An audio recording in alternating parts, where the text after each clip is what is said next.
등장하면서 큰 소란을 일으켰던 어느 한 사건이 있습니다. 바로 LH 아파트의 부실 공사가 온 세상에 드러난 것이죠. 당시 LH에서 발주한 무량판 구조 아파트 단지 중 약 15곳에서 보강철근이 누락된 것으로 확인되었습니다. 그 중에서도 경기 양주에 있는 아파트는 지하주차장 기둥 154개가 모두 부실한 것으로 조사되었어요. 이 사건이 논란이 되었던 이유는 몇 달 앞서 LH 아파트 지하주차장 붕괴 사건이 있었기 때문입니다. 건축 과정에서 개인의 이익을 위해 자재를 빼돌리고 다른 건축을 하지 않은 그러한 건물들이 무너지는 것은 어쩌면 너무나도 당연한 이치입니다. 건물에는 보이지 않는 틈이 생기게 되고 그 틈은 건물의 균열을 일으켜 결국 건물을 무너뜨리게 되는 것이죠. 사실 이러한 일이 우리나라에 처음 일어난 것은 아니었습니다. 1995년 6월 29일 오후 5시 57분경 백화점 5층 건물의 한 식당가에서 어느 한 청년이 일을 하고 있었습니다. 그런 중에 다급한 소리가 들려요. 나가! 빨리 나가!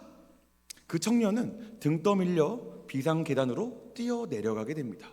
그때 엄청난 천둥 소리와 함께 건물이 흔들리더니 그 청년의 눈앞에서 건물이 무너져 내려버립니다. 여러분들도 잘 알고 계시는 삼풍백화점 붕괴 사건입니다. 서울시 서초동 자리하던 삼풍백화점이 부실공사로 인해 한순간에 순식간에 무너졌습니다. 당시 인명피해는 사망 502명, 실종 30명, 부상 937명, 약 1,500여 명의 인명피해가 있었어요. 또한 이들을 구조하기 위해 동원된 동원 인원만 약 68,600명이었으며 크레인, 덤프트럭 등 각종 장비가 약 2,400대가 동원되었어요. 전 세계 건물 붕괴 사건 중 사망자가 10번째로 많은 참사였죠. 너무나도 화려하고 아름다웠던 저 핑크빛의 건물이 무너진다라는 것은 아무도 상상하지 못했습니다. 그러나 서울 한복판, 강남 한복판에 세워진 지상 5층, 지하 4층의 대형 백화점은 단 10초 만에 주저앉았습니다. 그러나 이러한 것이 아무런 징조가 없지 않았어요. 삼풍백화점이 붕괴되던 전날에도 5층에서 1m가량의 싱크홀이 발견되었고 에스컬레이터가 휘어서 운행이 중단되었고 벽이 갈라졌고 바닥에 틈이 생기는 등 여러 보고가 수차례 들어왔지만 경영진들은 그것에 대한 아무런 대책도 없이 그저 사람들이 우리 백화점을 찾지 아니할까 묵인하고 있었기 때문에 삼풍백화점은 하루아침에 무너지게 된 것이죠. 우리 다시 한번 오늘 본문 말씀을 함께 읽어봤으면 좋겠습니다. 에베소 4장 27절 함께 읽겠습니다. 시작. 마귀에게 틈을 주지 말라. 아멘. 사랑하는 성도 여러분, 오늘 우리가 함께 읽은 이 본문의 말씀은 우리 인생이 붕괴되기 전에 주시는 경고 메시지와 같습니다. 경고 사이렌과 같아요. 눈에 보이지 않지만 분명히 존재하는 영적 틈에 대해 말씀하시는 거예요. 오늘 본문은 우리에게 분명히 경고합니다. 마귀에게 틈을 주지 말라. 여러분, 이 말씀이 와닿으십니까? 우리의 틈을 발견하지 못한다면, 그리고 그 틈에 대처하지 못한다면 우리는 한순간에 무너질 수밖에 없음을 인정해야 하는 것이죠. 여러분, 틈이란 무엇입니까? 제가 네이버 국어사전에 쳐봤어요. 뭐라고 쓰여져 있죠? 벌어져 사이가 난 자리. 틈은 벌어진 곳에 생기는 자리를 말합니다. 그래서 우리는 빈틈이라고도 얘기하죠. 틈은 반드시 비어져 있기 때문이에요. 문제는 이 비어있는 공간은 계속 비어져 있는 것이 아니라 자꾸만 무엇이 그 자리를 채우려고 한다는 거예요. 여러분, 농사를 혹시 지어보신 분 계실까요? 농사를 지을 때 가장 귀찮은 일이 무엇인 줄 아십니까? 바로 잡초를 제거하는 거예요. 이 잡초는 내가 심은 농작물이 먹어야 할 영양분을 빼앗아 갈 뿐만 아니라 농작물을 뒤엎어서 농작물의 생존을 위협하기도 해요. 그래서 그 잡초들을 반드시 제거해 주어야만 하는데 문제는 이 잡초가 너무너무 잘 자란다는 거죠. 그런데 요즘에는 농업이 발달함에 따라 잡초를 쉽게 제거해 줄 수 있는 하나의 아이템이 있는데 그게 뭐냐면 바로 제초 매트라는 겁니다. 이렇게 생긴 매트인데요. 이 매트를 그냥 밭에다가 쫙 깔아주기만 하면 이 매트가 햇빛을 차단해서 잡초가 자라는 것을 막아준대요. 그런데 이것을 그냥 덮으면 날아갈 수 있기 때문에 이 매트를 고정할 수 있는 핀이 있습니다. 이 핀을 이 매트에다가 망치로 쾅쾅쾅 박으면 매트도 움직이지 않고 완전히 고정되어서 잡초가 자랄 게 없는 거죠. 이렇게 하면은 잡초가 더 이상 자라지 않는다는 거예요. 여러분, 저렇게 하면 정말 잡초가 안 자랄까요? 제가 그렇게 생각했어요. 내가 완벽하게 마감을 했으니 잡초가 자라지 않겠다. 그리고 정말 평안하게 한 달, 두 달 지났다가 그 밭에 다시 갔는데 풀이 너무 많이 자라 있는 거예요. 어디서 자랐을까요?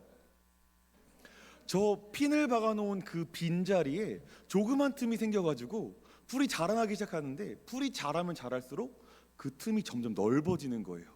그리고 계속해서 틈이 넓어지면서 풀이 자꾸 자라나는 거예요. 제가 이것을 보면서 이제 저거를 언제 뽑지라는 생각과 동시에 틈이라는 것이 이렇게 무서운 거구나 라는 생각을 했습니다. 이런 핀 사이의 틈에서 자라나는 잡초도 너무나 우리를 거슬리게 하는데, 특별히 오늘 본문 말씀에서 바울은 우리에게 생긴 그 틈을 비집고 들어오는 존재가 하나 있는데, 그것이 무엇인가 하면 바로 마귀라는 거예요. 성경은 마귀의 존재를 실제로 증언합니다. 단순히 악한 기운이나 추상적인 이미지가 아닙니다. 마귀는 우리의 틈에 들어와 우리를 하나님으로부터 멀어지게 만드는 존재라는 거예요. 요한복음을 보면 마귀는 시몬의 아들 가롯 유다의 마음에 예수님을 팔려는 생각을 넣습니다. 마귀는 우는 사자처럼 먹잇감을 찾아 이리저리 헤매이는데 빈틈이 보이면 그곳에 순식간에 자리를 잡는 거예요. 그래서 우리의 마음을 흔들고 우리의 생각을 흔들고 우리의 가치관을 흔들고 결국 나도 모르게 하나님을 대적하는 마음을 품고 하나님을 대적하는 사람으로 만들어버린다는 것이죠. 심지어 이 마귀는 광명한 천사의 모습을 하고 오기 때문에 우리는 쉽게 넘어가 버릴 수 있다는 것입니다. 여기서 우리가 중요하게 생각해야 할 것은 마귀는 강제 침입자가 아니라는 거예요. 마귀는 언제나 우리가 만든 빈틈을 향해 들어온다라는 것이죠. 그래서 오늘 바울은 마귀를 물리쳐라 라고 얘기하는 것이 아니라 마귀에게 틈을 주지 말라라고 이야기하고 있다는 것입니다. 즉 우리 쪽에서 먼저 문을 닫아야 된다는 거예요. 그 틈을 방치하면 마귀는 반드시 들어오기 때문이죠. 그래서 우리의 신앙이 무너지지 않기 위해서 우리는 우리 안에 빈틈을 찾아 메꾸어야 하는 것입니다. 그렇다면 우리의 빈틈은 어떻게 알 수 있을까요? 우리 먼저 에베소서 4장 21절 말씀을 함께 읽어보도록 하겠습니다. 에베소서 4장 21절입니다. 함께 읽겠습니다. 시작. 진리가 예수 안에 있는 것 같이 너희가 참으로 그에게서 듣고 또한 그 안에서 가르침을 받았을진데. 아멘. 우리가 찾아야 할 우리의 첫 번째 틈은 예수님의 가르침 안에 있는가입니다. 여러분, 우리의 삶의 기준은 무엇입니까? 세상의 풍조입니까? 말씀입니까? 시대의 유행입니까? 말씀입니까? 각종 철학입니까? 아니면 말씀입니까? 우리의 유일한 삶의 기준은 오직 말씀인 줄 믿습니다. 지금 우리가 살아가는 이 시대는 포스트 모더니즘의 시대예요. 이것이 무엇인가 하면 진리는 없다고 주장하는 세대입니다. 너도 맞고 너도 맞고 너도 맞고 너도 맞아. 틀린 것은 없고 우리 모두는 다를 뿐이야 라고 주장하는 세대라는 거예요. 그렇기 때문에 세상은 우리에게 이렇게 말합니다. 야, 네가 하고 싶은 대로 해도 돼. 틀린 것은 없기 때문이죠. 야, 너 이렇게 하고 싶어? 그럼 해야지. 틀린 건 없어. 정답도 없어. 우리는 그냥 생각하는 것, 우리가 느끼는 것 다 다를 뿐이야. 여러분, 이게 맞습니까? 우리 인생에 답은 없나요? 우리 인생에 틀린 것도 없습니까? 그냥 다른 것뿐이 서로 이해하고 넘어가야 하는 것입니까?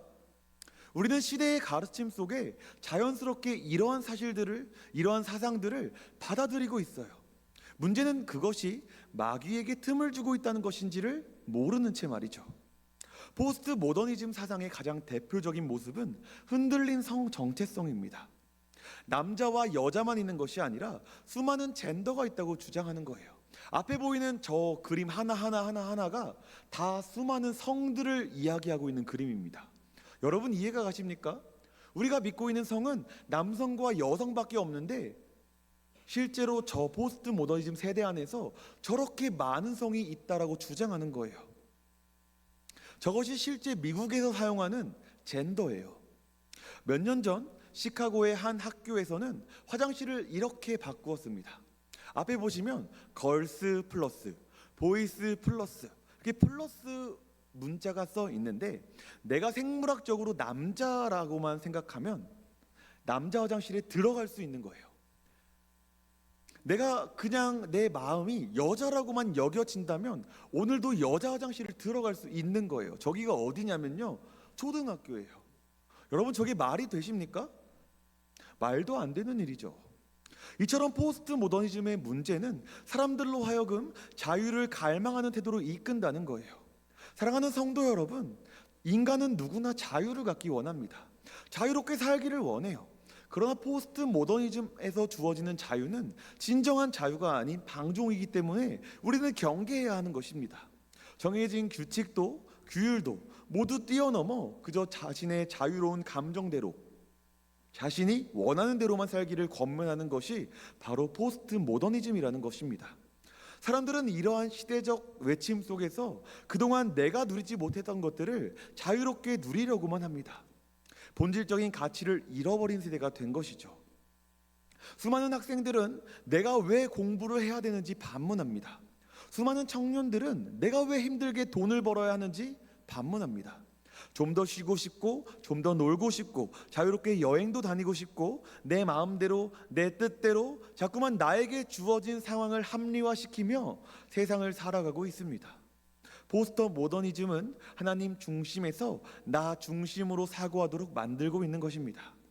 만약 오늘 우리의 모습이 하나님의 말씀이 기준되어 삶을 살아가고 있는 것이 아니라 내 마음대로, 내 뜻대로, 나의 편리대로, 나의 유익대로 내 모습을 스스로 합리화하고 있다면 우리는 이미 마귀에게 첫 번째 틈을 내어준 사람일지도 모르겠습니다. 우리 다음으로 26절 말씀도 함께 읽어보겠습니다. 에베소서 4장 26절입니다. 함께 읽겠습니다. 시작. 분을 내어도 죄를 짓지 말며 해가 지도록 분을 품지 말고. 아멘. 두 번째 틈은 바로 우리의 감정입니다. 여러분, 우리는 우리의 감정을 잘 다스리는 것이 너무나도 어렵습니다. 감정을 다스리는 것은 우리의 마음을 다스리는 것입니다.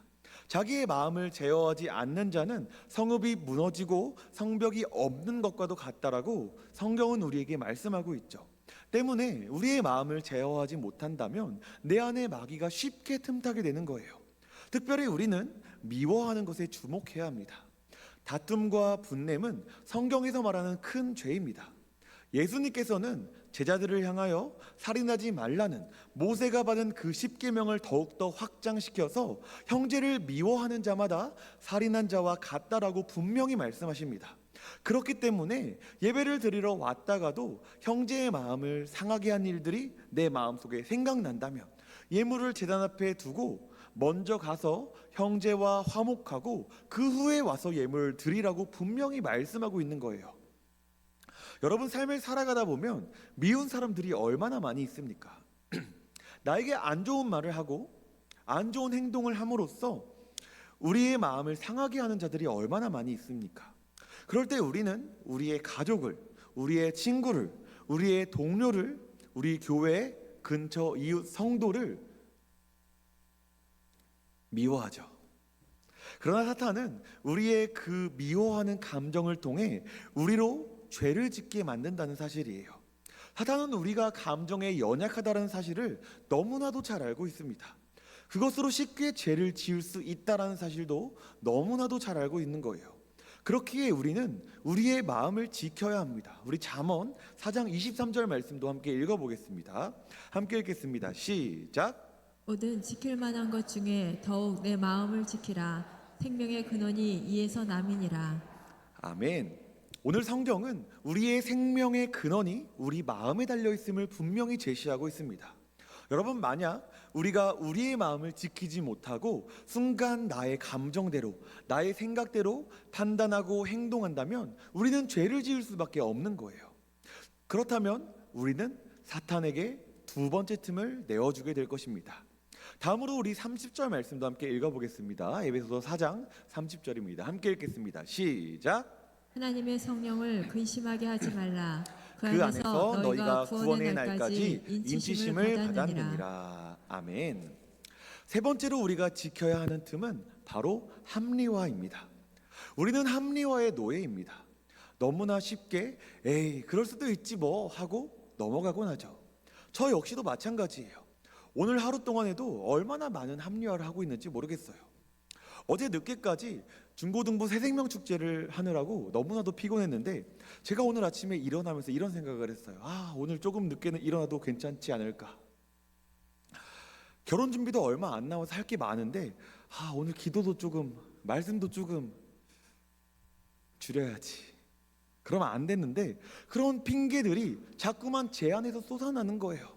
제가 오늘 아침에 교회에 이렇게 딱 왔는데 집사님들, 권사님들이 한쪽에 앉으셔가지고 무언가를 먹고 계시다가 저한테 강도사님 이것 좀 드시겠어요 했는데 제가 속으로 나 먹고 싶다, 먹으면 안 되나 하고 근처에 가려고 했는데 제가 이렇게 지금 좀 자제를 해야 돼요. 이제 결혼이 한 달밖에 남지 않아가지고 다행히 우리 권사님께서 강도사님 관리하셔야죠. 그래서 제가 억지로 딱 참았는데 여러분, 우리는 모두가 합리화의 고수입니다. 너무나도 자기 합리화를 잘하죠. 그런데 중요한 것이 있습니다. 우리가 자기 합리화를 할 때 성령께서 근심하실 수 있다라는 거예요. 성령께서는 우리와 늘 함께 계시며 우리가 구원받는 그날까지 우리를 인도하시는데 하나님의 마음을 품을 수 있도록 우리를 인도하시는 거예요. 그런데 우리는 어떻게 하십니까? 내 안에 계신 성령님을 오늘 하루쯤은 성령님의 말씀을 못 들은 척하는 거예요. 성령님이 오늘 우리 마음에 얘기하십니다. 기도해야지. 그러면 뭐라고 여러분 하시죠? 하나님 오늘은 너무 피곤한데요, 못 일어날 것 같은데요, 오늘 너무 늦게 자는 것 같은데요, 새벽에 못 일어납니다. 하나님 오늘 못 가겠어요. 일어났다가도 다시 쓰러져서 잠을 자죠. 오늘 성령님께서 여러분들을 향해 말씀 읽어야지 하면 여러분들 어떻게 하죠? 지금은 너무너무 바빠요, 조금 이따가 읽을게요 하고 결국 까먹어 버리는 거예요. 오늘 성령님께서 여러분들에게 누군가를 도와주고 섬겨주라고 말씀하시는데 우리 마음을 우리는 막고 어떻게 행합니까? 내가 먼저, 내가 우선적으로, 나의 유익이 더, 나의 기쁨이 더. 성령님의 마음을 자꾸만 안 듣는 척하는 거예요. 내 마음속에는 끊임없이 울립니다. 야, 너 하나님을 사랑해야지, 이웃을 사랑해야지, 예배 가운데 나아와야지, 너의 자녀들을 잘 키워야지. 여러 가지 메시지들이 성령님을 통해 우리 마음 가운데 들릴 때 우리는 그 메시지들을 너무나 쉽게 무시하고 있다는 거예요. 지금은 시간이 없어서 안 되고 나중에 자꾸만 나의 생각으로 합리화를 합니다. 그리고 그런 오늘 우리를 향해 하나님께서는 성령을 근심케 하지 말라라고 분명히 말씀하시는 것입니다. 만약 하나님께서 주시는 거룩한 양심에 우리가 순종하지 못하고 있다면, 성령님의 거룩한 인도하심에 순종하지 못하고 있다면, 스스로 나 자신이 괜찮다는 마음을 가지고 있다면 우리는 오늘 마귀에게 세 번째 틈을 내어준 사람일지도 모르겠습니다. 사랑하는 성도 여러분, 오늘 말씀의 서두에서 보았듯이 틈이 벌어지는 순간에는 사실 큰 문제가 일어나지는 않습니다. 얼마든지 보수가 가능하고 보완이 가능하죠. 그런데 그 틈을 계속 방치하고 내버려 두다가는 쌓아놓은 모든 것이 순식간에 무너질 수밖에 없다는 사실을 우리는 기억해야만 하는 것입니다. 그렇다면 우리는 그 틈을 어떻게 막을 수 있습니까? 답은 간단합니다. 한번 따라해 볼까요? 진리의 말씀으로 나를 채우고, 감정을 회개로 토해내며 성령님의 음성에 순종하는 것. 이 세 가지가 우리 안에 있는 틈을 메꾸는 방법입니다. 에베소서 6장 11절은 이렇게 말해요. 마귀의 관계를 능히 대적하기 위하여 하나님의 전신갑주를 입으라. 여기서 전신갑주는 말씀과 기도로 무장하는 것을 말합니다. 말씀으로 무장하고 회개로 우리의 마음을 깨끗하게 하며 성령님의 지시를 기도함으로 온전히 따를 때 우리는 마귀에게 틈을 주지 않게 됩니다. 우리의 벌어진 틈을 메우는 방법은 복잡한 전략이 아니에요. 말씀, 기도, 회개. 주님은 우리에게 이미 가르쳐 주셨습니다. 말씀을 맺도록 하겠습니다. 오늘 주님은 우리에게 마귀에게 틈을 주지 말라고 말씀하십니다. 오늘 말씀을 통해 우리와 하나님 사이에 틈이 있는지 없는지 다시 한번 점검해보는 이 시간이 되었으면 좋겠습니다. 오늘 말씀을 나눈 것처럼 하나님의 말씀을 기준으로 삶을 살아가고 있는지, 나의 감정, 나의 마음을 하나님이 기뻐하시는 대로 잘 다스리고 있는지, 마지막으로 스스로 자기 합리화하며 자신을 위안 삼는 것이 아닌 성령님의 인도하심을 따라 성령님이 주시는 그 마음에 온전히 순종하고 따라가고 있는지, 이 모든 것을 점검하는 저와 여러분들이 되었으면 좋겠어요. 그럼 만약 스스로의 점검 이후 우리와 하나님과의 관계 속에 틈이 있다면 여러분은 어떻게 해야 될까요? 답은 간단합니다. 주님께로 나아가면 되는 것이죠. 멀어진 틈만큼 더욱더 주님께 가까이 또 가까이 또 가까이 나아가면 되는 것입니다. 두려워하지 마십시오. 주님은 우리의 틈을 정죄하러 오신 분이 아니라 우리의 틈을 메우시러 오신 분이기 때문입니다. 우리 모두는 스스로 우리의 틈을 막을 수 없습니다. 우리가 아무리 노력해도 죄의 본성은 여전히 우리를 무너뜨리려 합니다. 그러나 예수 그리스도께서 십자가에서 우리의 틈을 대신 짊어지셨습니다. 그분은 하늘의 모든 권세를 가지고 이 땅에 오셨지만 가장 깊은 틈 속 죄와 죽음과 고통 사이로 들어오신 거예요. 그리고 말씀하십니다. 내 은혜가 내게 족하도다. 이는 내 능력이 약한 데서 온전하여 짐이라. 그분은 틈 속에서 우리를 건져내시고 다시 우리를 세워주십니다. 오늘 그러한 주님 앞에 나아오시기를 바래요. 무너진 인생도, 지친 마음도, 식어버린 믿음도 주님 손에 붙들린다면 다시 회복될 수 있습니다. 주님을 사랑함으로 주님께 가까이 나아오십시오. 주님과의 관계를 회복하시고 주님과의 벌어진 틈을 다시 메꾸어 나가서 이제는 사탄의 지배가 아닌 하나님의 선하신 인도하심 가운데 하루하루를 살아가시는 우리 사랑하는 모든 권능교회 성도님들 다 되시기를 주님의 이름으로 축복합니다.